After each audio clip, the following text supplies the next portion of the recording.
Who should choose Zimbabwe's president?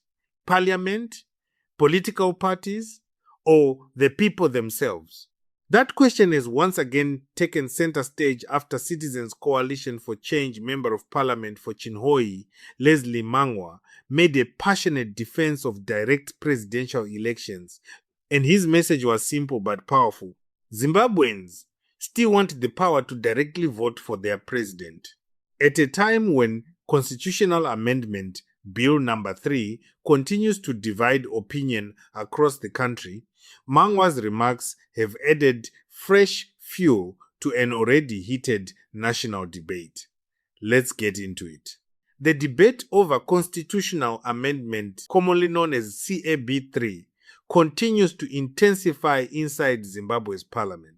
During parliamentary discussions, CCC legislator Leslie Mangwa strongly opposed proposals that he believes could reduce the direct role of citizens in choosing national leaders.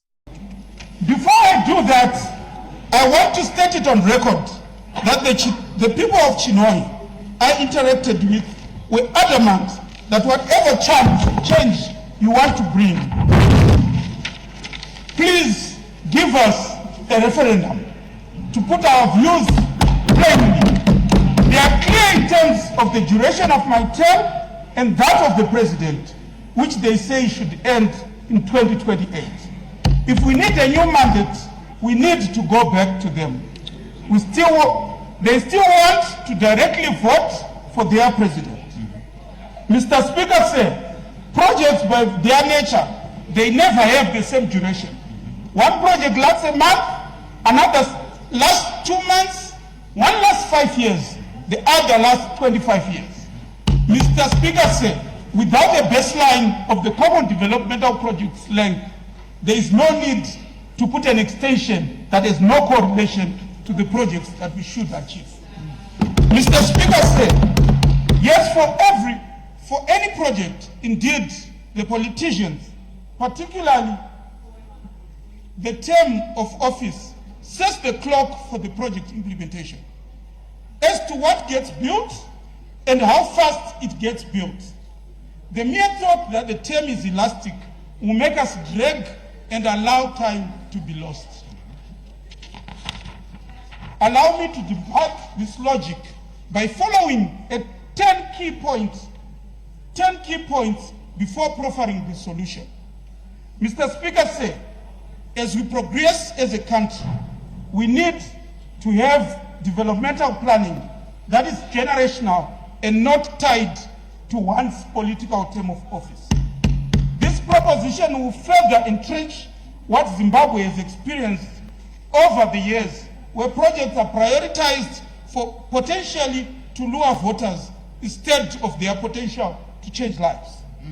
Mr. Speaker, as I go to the second point, offices in charge of executing. According to Mangwa, Zimbabweans value their right to directly elect a president and should not lose that power.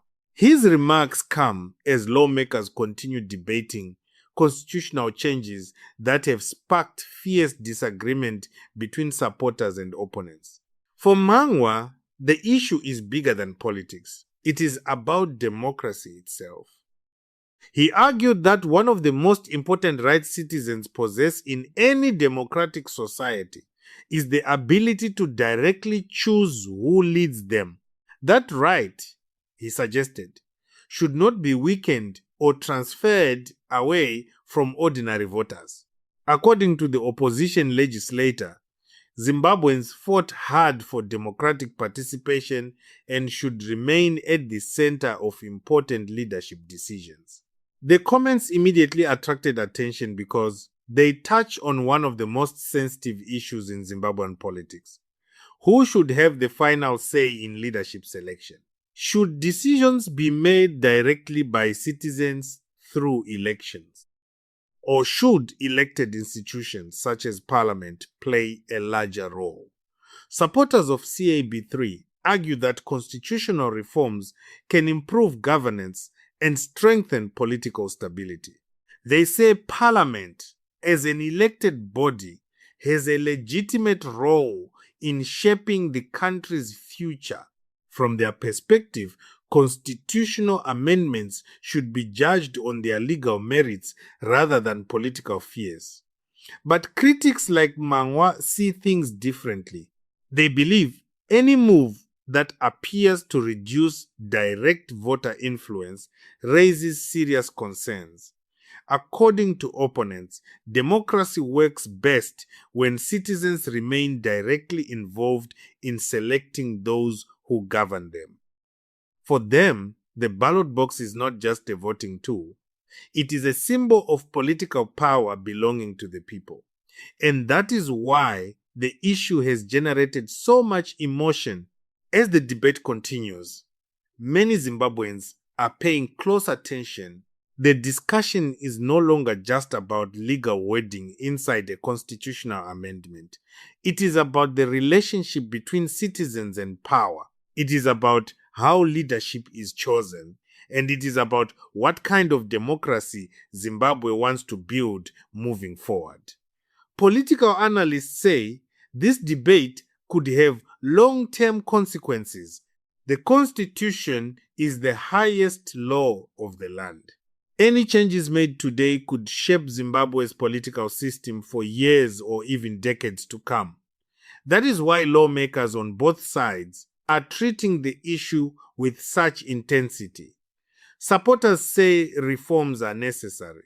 Opponents say caution is essential. And ordinary citizens are left to decide which argument they find more convincing. What makes Mangwa's intervention particularly significant is that it reflects concerns shared by many citizens who believe voting is one of the most powerful tools available to ordinary people. When citizens cast a vote, they directly influence the future direction of their country. For many Zimbabweans, that right is not something that should ever be taken for granted. And according to Mhangwa, it is a right worth defending. As Parliament continues debating CAB3, the battle of ideas is becoming clearer. One side argues for constitutional reform and institutional adjustments. The other argues for preserving direct democratic participation. Both sides claim they are acting in the country's best interests, but only time will tell which vision ultimately prevails.